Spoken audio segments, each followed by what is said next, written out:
வணக்கம். பீட்ரூட் அரிசி அப்பளம் எப்படி பண்ணுறது அப்படிங்கிறத பார்க்கலாம். நம்ம நார்மலாக டீ குடிக்கிற டம்ளரில் பச்சரிசியை ஊற வச்சு ஒரு 4 hours ஊற வச்சுருக்கேன். ஒரு ஹாஃப் பீட்ரூட் கட் பண்ணி போட்டுடலாம். தோல் நீக்கிட்டு உப்பு தேவையான அளவு போட்டு நல்ல மைய அரைச்சிக்கணும். அரைச்சிட்டு இட்லி பாத்திரத்தில் நம்ம அரைச்சி வச்ச கலவையை ஒரு பிளேட்டில் ஒரு லேயராக ஊற்றிட்டு அதை நம்ம பாயில் பண்ணி எடுக்கணும். 1 minute பாயில் பண்ணால் போதும். அது நல்லா வெந்து வந்துடும்.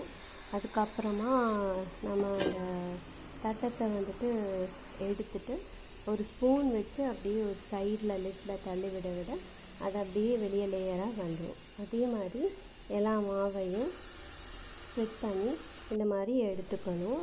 இதை நம்ம ரூம் டெம்பரேச்சர்லேயே காய வச்சா போதும். நல்ல வெயில் வெளியே இருக்கும் பொழுது வீட்டுக்குள்ளேயே ஒரு நாள் காய வச்சாலே நல்லா மொறுமொறுன்னு காஞ்சிரும். இப்போது அந்த சின்ன ஒரு டம்ளர் எடுத்ததுக்கு 7 பீஸ் வந்திருக்கு. நல்லா காஞ்சிருச்சு. பீட்ரூட் அரிசி அப்பளம் பொரிக்கிறதுக்கு தயாராகிடுச்சு. இப்போது இதை நல்லா காய்ந்த எண்ணெயில் போட்டு பொரிக்கும் பொழுது பார்த்திங்கன்னா நல்லா பிங்க் கலரில் அந்த அப்பளம் பொரிஞ்சு வரும். இது நம்மளோட இயற்கையான கலரில் அழகாக வந்திருக்கு. இந்த அப்பளம் பார்க்கறதுக்கு நல்லா கலர்ஃபுல்லாக இருக்குது. இது எல்லாருமே ட்ரை பண்ணி பாருங்கள். இந்த வீடியோ பிடிச்சிருந்தா லைக் பண்ணுங்கள். உங்கள் ஃப்ரெண்ட்ஸ் அண்ட் ஃபேமிலி எல்லாத்துக்குமே ஷேர் பண்ணுங்கள். நன்றி.